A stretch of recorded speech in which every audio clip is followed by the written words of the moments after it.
even our every thought. If that's the case, what a contemptible reason to be good.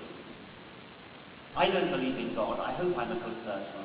And I'm not a good person because I'm afraid of being found out by some celestial spy.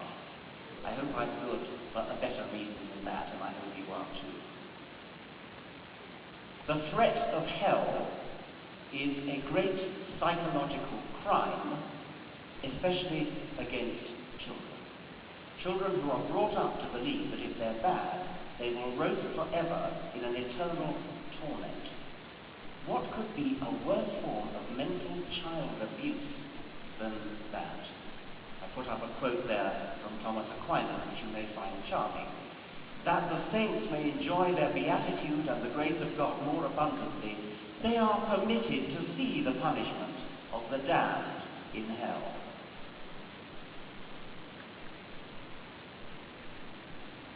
Where do I come from? Science today is in a position to answer this deepest and most tantalizing of all questions. We have it within our grasp to understand the nature of the universe, why the world is here, why the universe is here, why life is here, why we are the way we are. What a beautiful thing, what a beautiful gift to give a child, to give a young adult, this understanding of the nature of existence.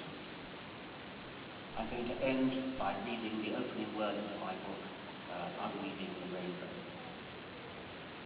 We are going to die, that makes us the lucky ones. Most people are never going to die because they're never going to be born.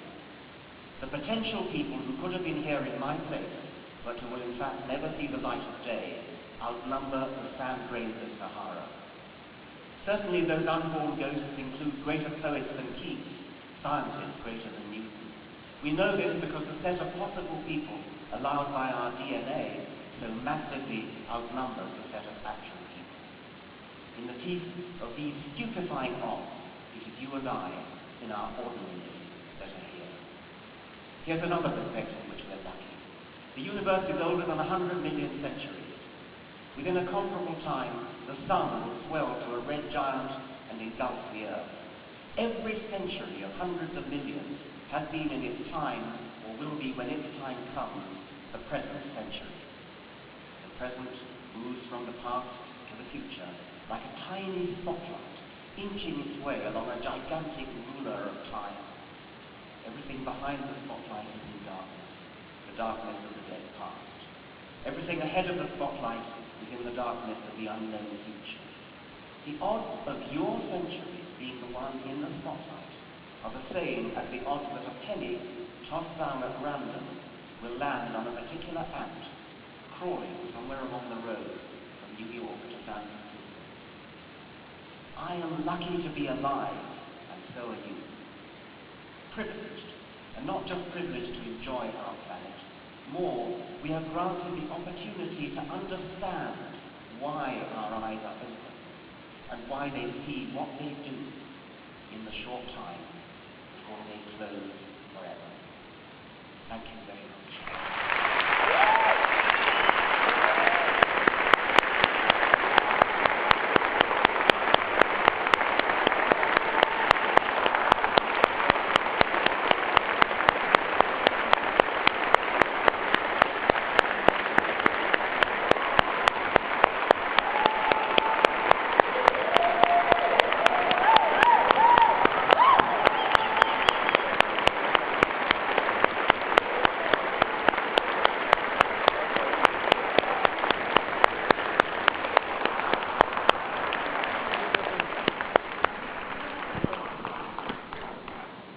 Just one question.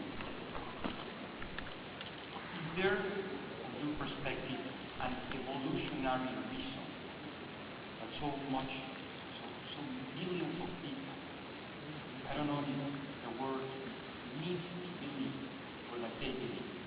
How could you explain it?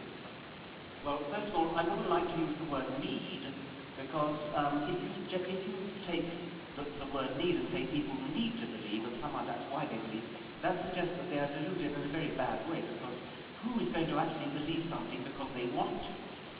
Unfortunately, it's probably true of many people. But you ask the question, why do so many believe? I suspect that if you ask me as an evolutionist, there is not really a biological survival value in religion itself.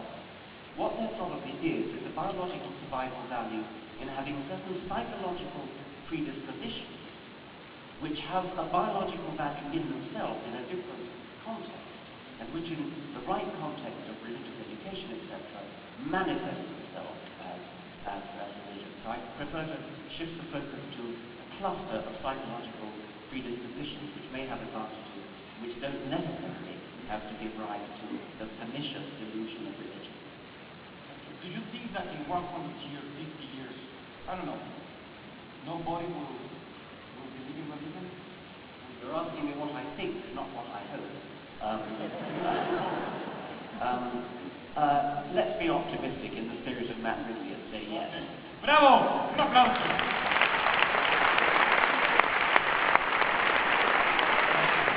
Wow.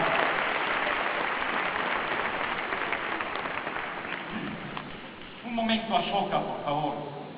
Antes de entrar con Mario Molina, hay un corresponsal social en materia de energía.